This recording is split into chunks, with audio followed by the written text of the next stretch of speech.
Hi everyone, and welcome to the Business Success by Design podcast, where we provide practical tips and strategies to help coaches and consultants accelerate their success and build the business to support the life that they want. I'm your host, James Lawson, and in today's episode, we're going to talk about how do you figure out a profitable niche for your business. So here's what we're going to do. I'm going to break down what we think are the three main parts of what makes a really profitable niche. I'm going to give you my best tips, which have worked for well over 1,000 coaches and consultants at this point, to help them identify their own profitable niches. So let's dive in.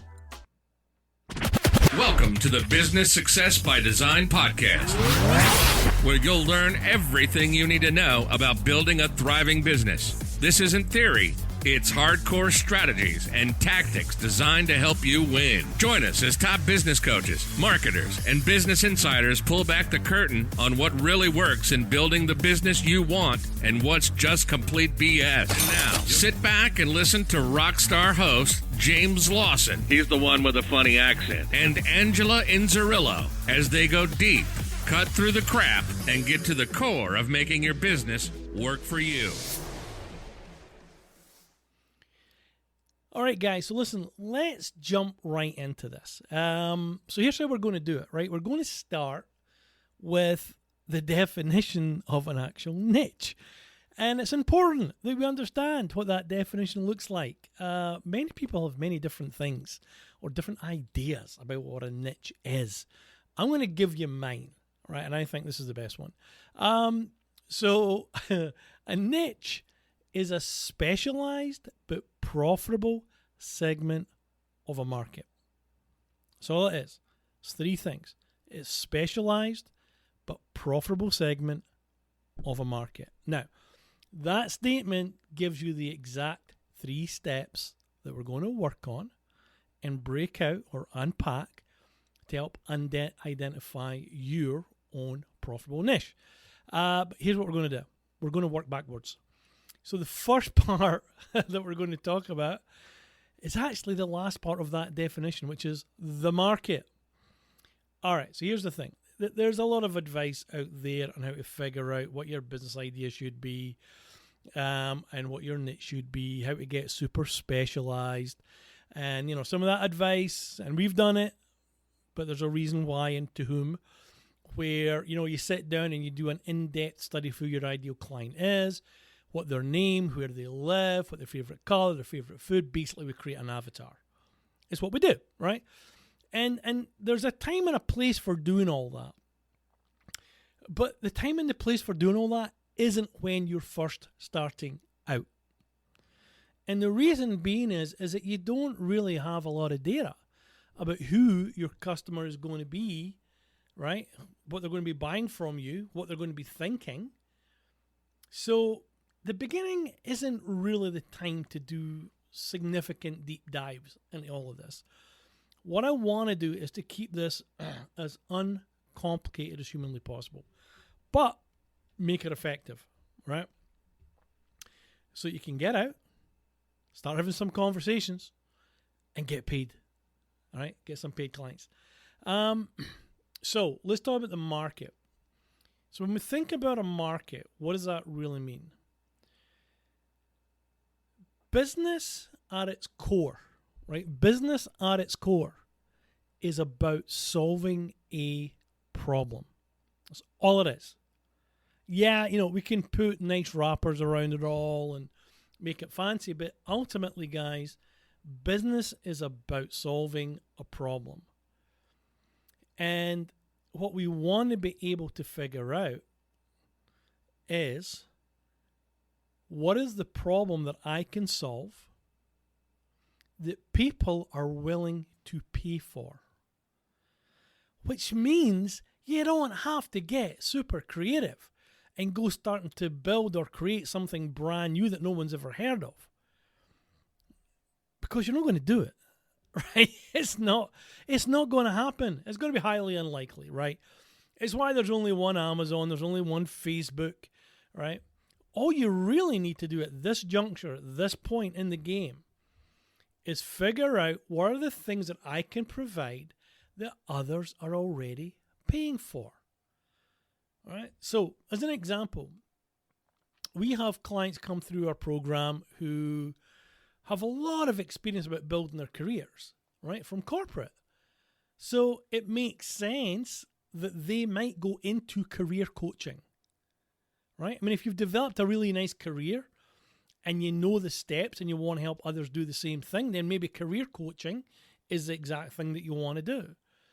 We also have a lot of people that come through our program who are in the health space. All right. One of our most favorite clients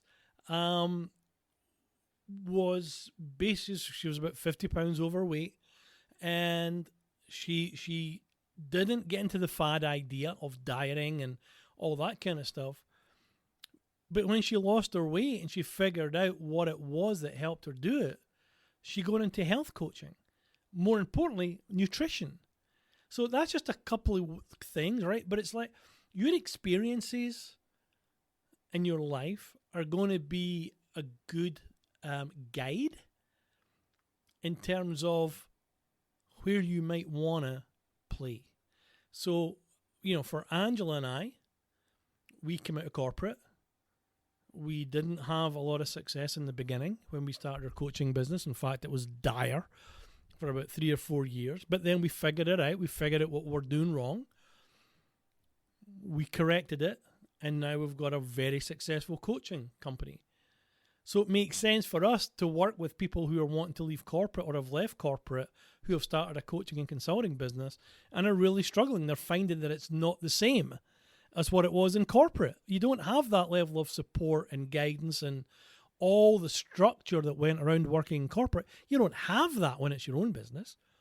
So that became our niche, right? Helping ex-corporate people build a successful business that replicates the success they had back in their corporate days. So those are just a couple of examples. So the first key in all of this, right, is making sure that it's something that there is an existing market for, where you can contribute the skills that you have in your experiences. Don't overlook anything that you may look, oh, well, that's oversaturated, or, there's already 100,000 people in that. All that tells me is that, hey, there's a market there. All right? There's a market there. So you can be in that market. You just have to figure out how to differentiate yourself in that market. That's a whole different conversation. But it tells me there's a market there. And it tells me that there's people in that market who are willing to pay to get the help and get the results that we can offer. Make sense? So first key is there a demand for the help that I can provide based on my experiences and my skills, right? Is it there? That's it. That's all you got to figure out at this juncture. So let's jump to step number 2, right? Let's go to step number 2. If we understand that there's demand, right, for what we have in our skills, the next question that you really want to be asking yourself is the problem that I'm solving in that market bad enough that people are willing to pay to get it solved? So yeah, there might be demand in a market for sure, but there are some markets, or what I should say, guys, is not all markets are created equally. So there might be demand in a market, but it might not be very well paid. Like, people might not be willing to kind of pay the kind of money that you want to charge. So we call this the $100,000 problem. What we look at in our clients is there a strong enough emotion that is created from that problem that someone would be willing to pay several $1,000s to get the help in order to solve that problem? Right? Emotion is a strong trigger, right? It's a really strong trigger. So if you look at a market, and let's go back to health coaching. since it's not a market that I play in, but it's a market that many of your students play in. But if I look at health coaching and think about that market, people wanting to lose weight, who do we really want? Do we want someone who's like, I could just do with losing a few pounds, right? So I can, fit into my jeans a little better, right? Is that really someone who's maybe willing to engage with a coach, a health coach, a nutrition coach, right? Probably not. It's not a strong enough emotion. But if that emotion is like, I can't spend another day not fitting into my jeans or not looking and feeling my best and not having energy, right? I just can't go another day feeling like this. That's a strong emotion. And those people are more likely to want to get help and pay for it than someone who just feels like, yeah, I've put on a couple of pounds, whatever. Same thing for career coaching. We want people in the career coaching space who are like, hey, I just can't spend another day in this job. Maybe my boss is micromanaging me, doesn't appreciate me. They're promoting co-workers who does 10 times less than what I do, but because they schmooze, right? So on and so forth. So someone who feels like that and they're at the end of their rope, that's a very strong emotion. Are they someone willing to engage with a career coach to help them move out and move up? Yeah, probably. All right, probably. When we think about our clients and who we work with, what we look at is this is business owners who, hey, I just feel I should be further along than I am, and I have no idea what's going on.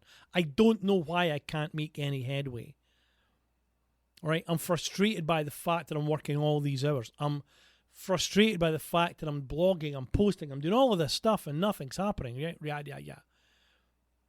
Those people who have that strong emotion of frustration or stress or anxiety in their business, those are people that we can help. Because we just happen to know that a lot of the stuff they're working on is stuff they shouldn't be doing, all right? And we know the stuff they should be doing. So my point is that the problem has to be bad enough and create a strong enough emotion that someone is willing to pay to fix it. That's it, guys. That's all it is, right? That's really all it is. So if we think about that, those first two things, is there demand? Yes. Is the problem bad enough that it creates a really strong emotion that people are willing to pay to fix it? That's our 1 and 2. Now, the third part of all of this is how specific do you want to get about your niche, right? So, if we think about who we want to work with and we think about that problem, right?